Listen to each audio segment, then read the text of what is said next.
பிரதமர் தியாகம் செய்வதில் எந்த தவறும் இல்லை. தேர்தல் நடத்தை விதிகளுக்கும் இதற்கும் தொடர்பு இல்லை.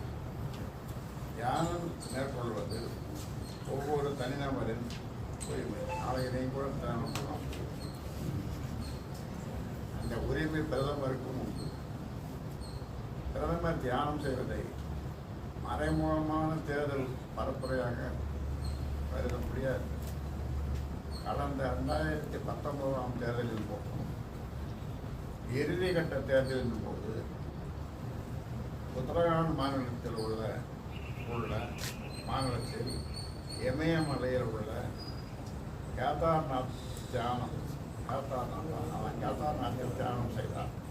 அப்போது எதுவும் தெரியாத எதிர்கட்சிகள் இப்போது விமர்சித்ததற்கு காரணம் தோல்வி பயம்.